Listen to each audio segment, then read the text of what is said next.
Hi guys, today we are reading Little Miss Princess and the Very Special Party.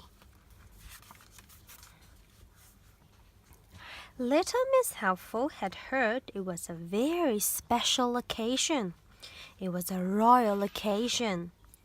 A very big party. That sort of party that would fill the whole street. A street party. And Little Miss Princess would be the guest of honor. It's Little Miss Princess. Little Miss Helpful set about organizing the party, but as you may or may not know, Little Miss Helpful is not really as helpful as her name would suggest. For as hard as Little Miss Helpful tries to be helpful, the more unhelpful she becomes. She tried to sort out the bunting, but somehow or other she only made things worse. She tried to make the party food, but somehow or other the jam ended up in the ham sandwiches and the mustard on the cream scones. Ham and jam sandwiches and mustard cream scones? Ew, yuck! Little Miss Helpful was in a panic. She was so scared. Everything was going wrong. It had to be perfect for Little Miss Princess. "Hello, what's the matter?" said a voice behind her. It was Little Miss Naughty. So Little Miss Helpful explained, "Well, that's easy to solve. Just let me help you," suggested Little Miss Naughty, and she smiled. The sort of smile that you might have seen a crocodile smile. A smile that meant trouble.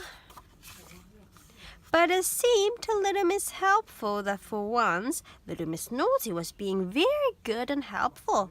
She arranged for Mr. Tickle to hang the bunting. Well, Mr. Tickle was really the right person to do that because he has very long arms. She persuaded Mr. Strong to arrange the tables. She got Mr. Impossible to sort out the weather because we don't want rainy days. And she drew up a plan of where everyone was going to sit. The day of the party arrived, and Little Miss Helpful was very pleased with all the work that had been done. Soon everyone started to arrive and take their seats at the long table that ran the whole length of the street. It was then that Little Miss Naughty smiled that particular smile again. Do you remember? The crocodile smile. And I wonder why. Because it was then it started. The quarreling, the arguing, the squabbling, and the fighting. For you see, Little Miss Naughty had carefully seated each person next to someone they would not get along with.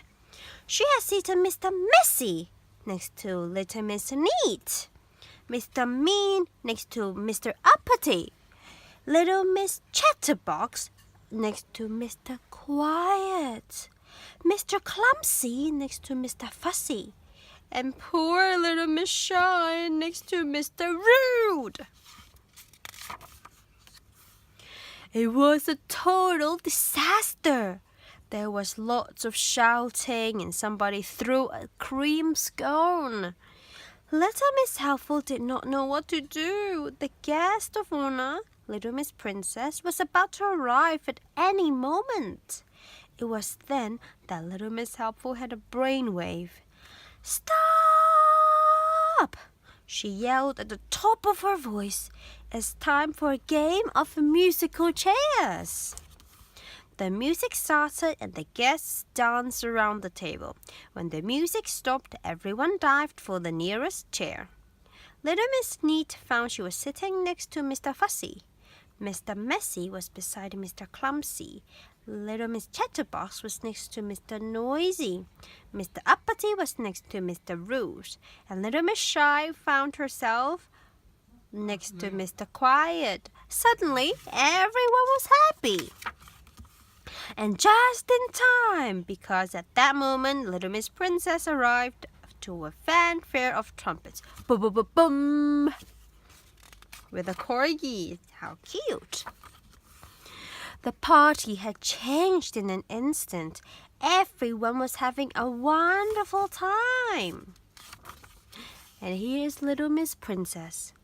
The time of their lives. Oopsie, look at Mr. Tackle right here. Do you think he was about to tickle little Miss Princess?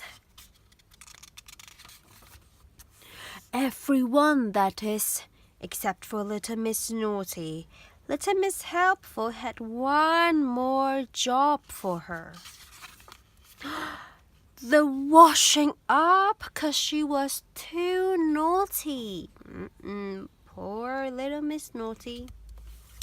That's the end of the book, Little Miss Princess and the Very Special Party.